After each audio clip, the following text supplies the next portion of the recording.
Don Yaeger, how you doing, sir?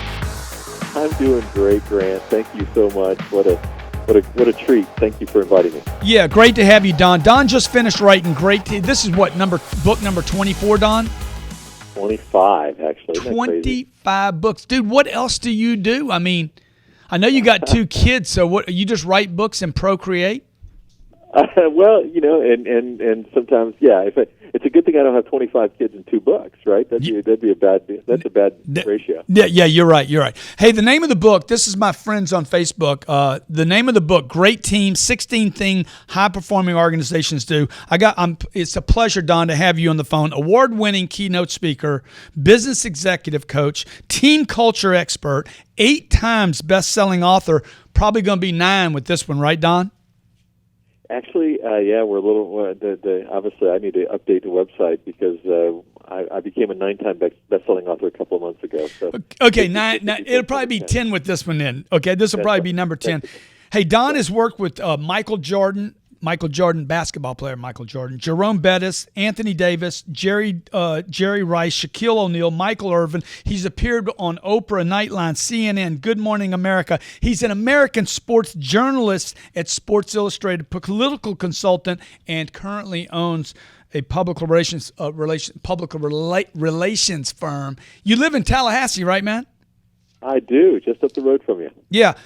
I wish you were in the studio today. This is the next best thing. Tell me about Great Teams. Awesome. Yeah, it's a book that really began 5 years ago. I speak regularly about the habits of individual high performers. It's lessons I've learned from the Michael Jordans and the Walter Paytons and the John Woodens that I've had a chance to work with and write books with. And an executive at Microsoft actually grabbed me at the end of one of the speeches that I did for them and said, hey, we really like this, but we want to know, why can some teams do what others don't? Why are some teams capable of being sustainably successful? And so I took the challenge, and I started traveling the country and sitting down with the St. Louis Cardinals and the executive and leadership team of how do you build an organization that does what they've done, right? How do you become the San Antonio Spurs or the Duke Blue Devils, right, with Mike Krzyzewski? And they all opened up and said, let me tell you how you do it. And what you realize is that these are not sports lessons. These are lessons that really apply right into our business lives about how do you build a great and sustainable culture that allows you to be successful. So let me ask you, Don, with all these people, you've written 24 books basically on a topic about team building, right? I mean, what is the breadth of material that you've covered in these books? Well, it's over the course of the previous 24, it's been everything from, remember Walter Payton, the great running back? Sure. Yeah, I lived with Walter for the last 10 weeks of his life and wrote his autobiography while he was dying. Wow. The great John Wooden, he and I had a mentoring relationship that lasted 12 years, and I chronicled that for a book that he and I did that came out on his 99th birthday. And then I did 2 books recently that were with a host from Fox News named Brian Kilmeade, a morning host of their. Brian and I did 2 books about American history. We did a book about George Washington and the spies that helped him win the Revolutionary War, and so I'm basically a storyteller is what I am. Yeah. So tell me a story then about great, whether it's a great family, a great team, or a great individual. When you think about great, what are you thinking about? And what do you want the reader to think about? Well, in this particular book, what I want them to think about is how do you build it? How do you make your team, whether it's your home team, whether it's your work team, or whether you're on a sports team, how do you allow the organization to become high-performing? And the number one answer to that question, when I asked 110 of the best team builders in America, sports teams, and 10 additional business-related organizations, Gary Kelly from the CEO of Southwest Airlines sat down with me. A number of other great CEOs sat down to talk to me about how you do it. The number one answer that came up is that you create, that your team has a sense of purpose. You know who you're in service of, and you know why it matters. I think that's one of the things that's fascinated me about your career, Grant, is that you know who you're in service of, right? And you know why. When I see some of the postings that come up on your Facebook page, You know why what you do matters. It comes naturally to you. That's not true for most people. Most people have no idea why what they do, why their company matters, and why and who they're in service of. When you can establish that, you create a different dynamic within your organization. So, like, you've worked with players from Shaquille O'Neal to Michael Jordan, and then all the way to the coach, John Wooden, to guys that are running companies like Microsoft. Okay, those are all three different positions. Right. So how does a guy or a gal, whether they're the player, the coach, or the manager, find that purpose, that service, and why and what matters to them? How do I discover that, and do I find that out in the book? Yeah, in fact, there's an entire the book actually takes you through the opening piece of the book takes you through that almost an exercise on how you can make that evident to you and your team. It allows you to ask your team questions, right? Who do we think we're in service of? Why does what we do matter? What is our role in the community? What if we go away, who fills it? And as you start to get and then you start asking when you say who are we in service of, it's not just your customers. Sometimes the person you're really in service of is your downstream customer, right? It's somebody who benefits because you deliver on your promise to someone else. I tell a story in the book of a company, Medtronic. They're a medical device company, right? Medtronic is real big on purpose, and so every year at their annual event where they have all their employees there, they bring families to the stage who are held together today because one of the members of the family has a Medtronic device inserted in their body, keeping them alive.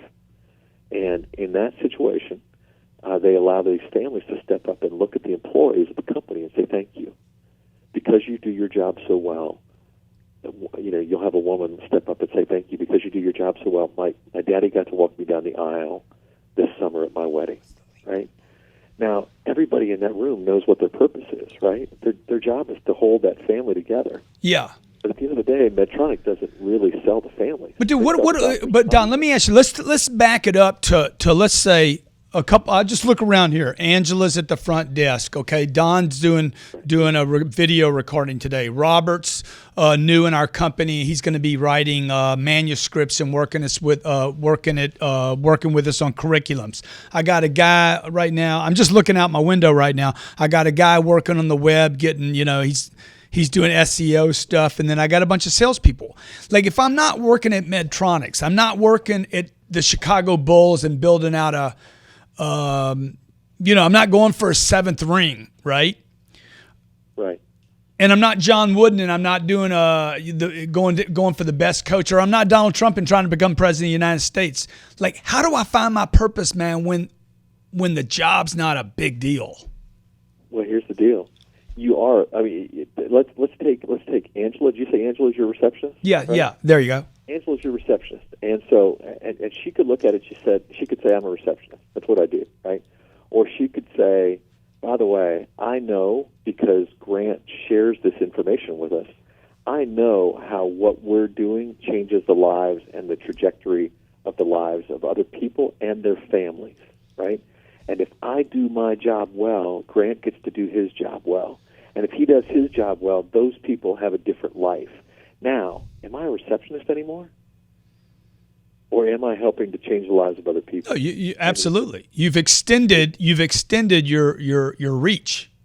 Right. And that's where the great teams find it, and so when we talk about it, the great teams have what they call feel it moments often. Say that again. They have what? They have feel it moments. Feel it. Where they feel who they are in service of, right? Uh-huh. And so you, as a leader, Grant, your job is to extend to your team information in which they'll get a sense of feeling about who they're in service of. Yeah. And if you can do that, they will come to work differently every day. They will endure hardships that others won't. And they will enjoy success that will be uncommon. It reminds me of LeBron. What you're saying reminds me of LeBron in the seventh game, on his knees, grown man. He's going to be worth $1 billion probably in his lifetime. On his knees, crying. Right. That's what you mean by that feel it moment, right? Yeah, because he knew what he was. he knew what he had just done, and he knew what it wasn't just about a trophy, right? He knew what it was going to do for the collective psyche of 3 million people. Yeah. And when you can get your arms around that, most of us don't ever slow down to get our arms around it. When you do, and when you share that with your team, it changes the dynamic of your organization. That's what I'm saying. The name of the book, folks, is Great Teams by Don Yaeger, okay? If you're going to go anywhere in your life, you're not going to do it by yourself. You need a team. You agree with that, Don? Absolutely. That's the thing here. Every once in a while I get a note from somebody going, you know what, gosh, I'm not on a team, right? I'm an entrepreneur. I'm a solopreneur, right? Or whatever. Are you kidding me? Every one of us is. We all have to lean on others. How do you build a great team around you? So how do I do that? Let's say I'm starting my company. I got a little startup. I have no capital. I got a problem every day. I got competition already. No capital. I got an idea. How do I find good people on a planet that is clearly confused, broken, depressed, medicated, over-medicated? How do I do that? Great question. So the number one thing about building a great team is recruiting or creating an attractive relationship based on fit, not on resume, right? I want to look for people who appreciate what I'm trying to accomplish and aren't just looking to fill out a 9-to-5 schedule, right? They're not just. I want people around me who feel what I feel. And if you can do that, again, that comes down to the interview process. That comes down to asking questions. That comes down to, as you're building, build it with people who want to be on the journey, and not just people who are literally, clocking in, clocking out. And the truth is, there are people out there that want to do it. Now, there are a lot of people out there that just want to clock in and clock out. Yeah. The beauty of this world is there's a lot of government jobs out there they can do. So it works. That was a cheap shot at government employees. But and you live in Tallahassee, so you should know. I live in Tallahassee. Sorry, so I feel that pain every day. Yeah. But there are a lot of people, and I'm fortunate. I have 18 employees.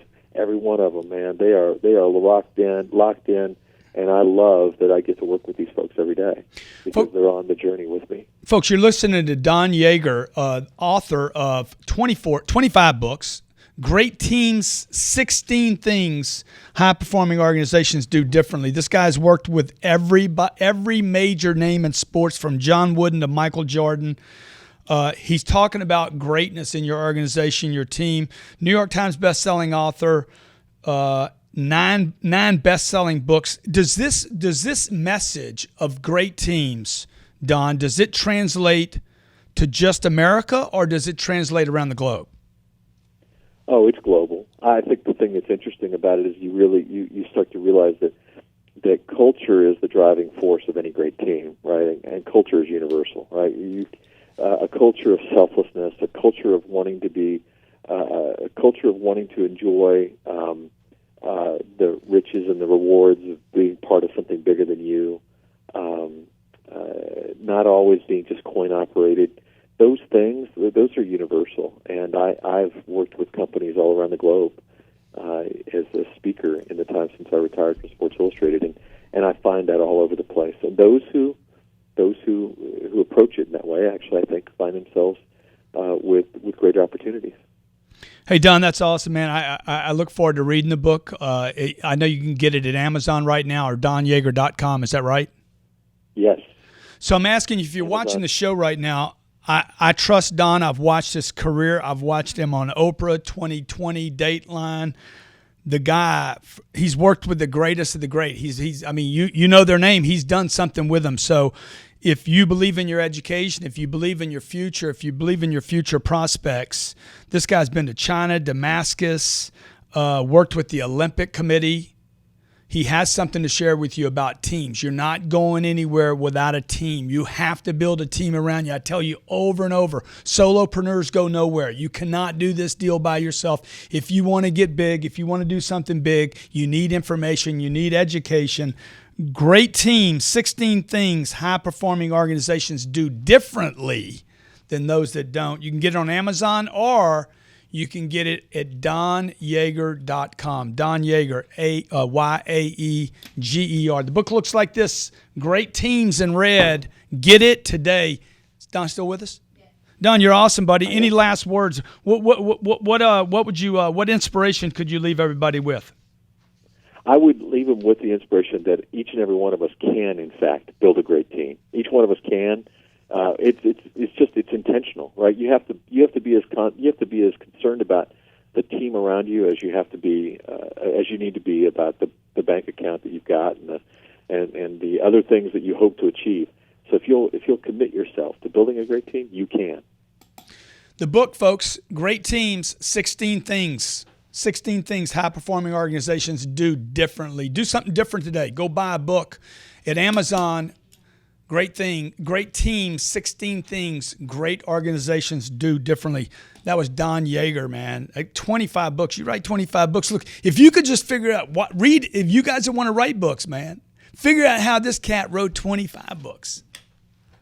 Just writing a book, man, how he collaborates with so many people. How do you get in front of John Wooden, Michael Jordan?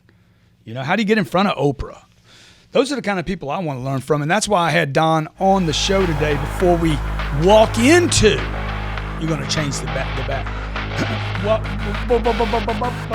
Before we walk into some Cardone zone, baby.